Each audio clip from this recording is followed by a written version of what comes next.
Don't try to surrender, because what will you surrender?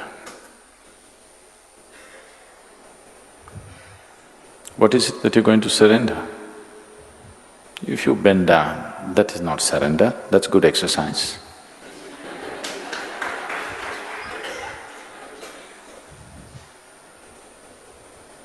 If you declare, I have surrendered, that's a horrible ego. So how will you surrender? What will you surrender? What have you got to surrender, first of all?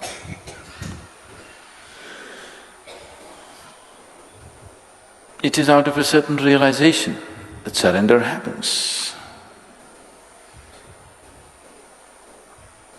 It's when you see that… See, these words are can be very misleading, because you've always been taught self-worth, self-esteem, confidence, isn't it? These are the valuable things to make your life. Surrender is against all these things. Only when you're worthless, you can surrender, please see. If you have self-worth, self-esteem, confidence, how to surrender? But can you live without confidence? Can you live without self-esteem or some sense of self-worth? Right now, no.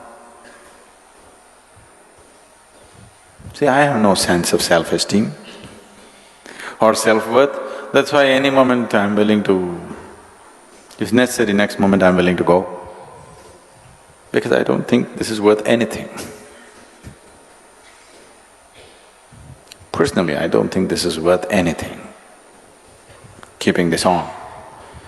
But because it seems to be useful for many lives around us, we keep this going. But there is no self-worth, because the sense of self itself is gone, so where is the worth?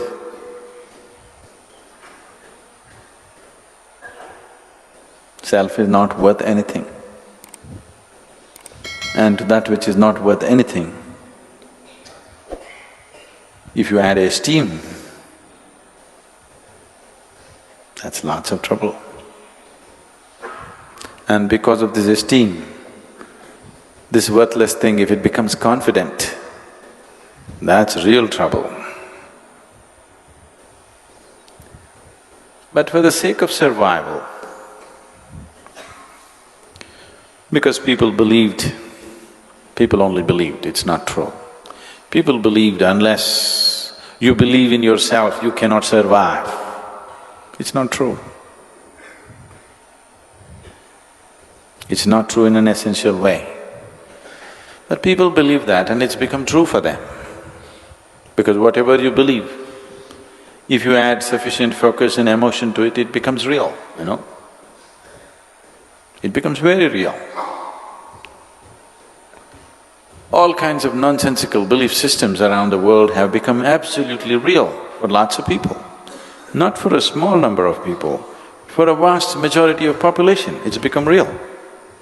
They believe it and it is so. So, because of belief, these things have become real.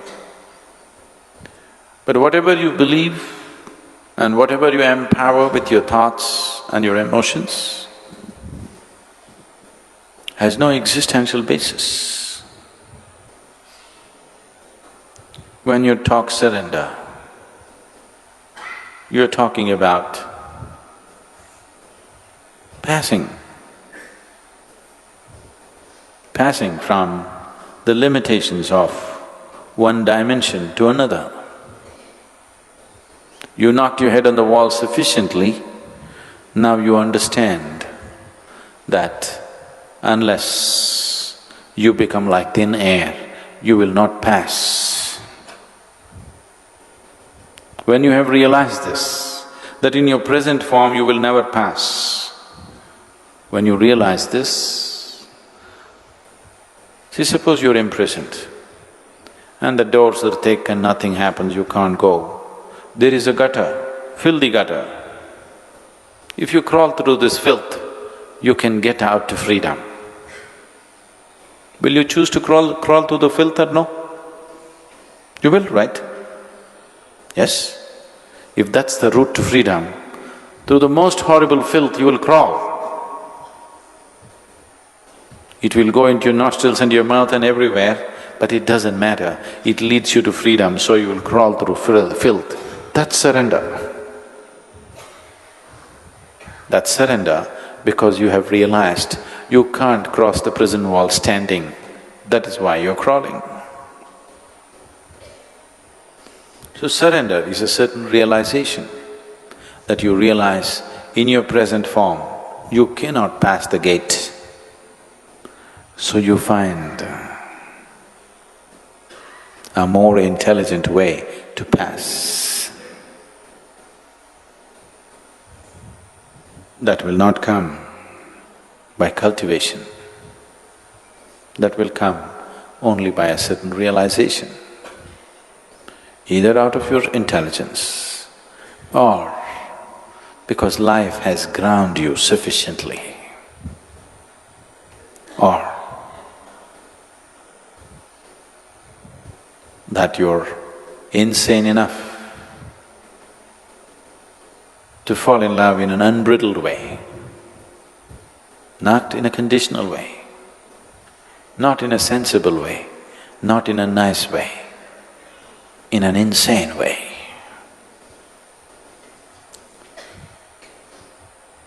Insane,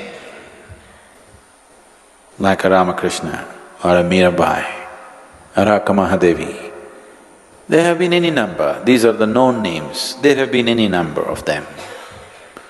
Were insane, they're not sane, they're not nice, not at all nice, I want you to know.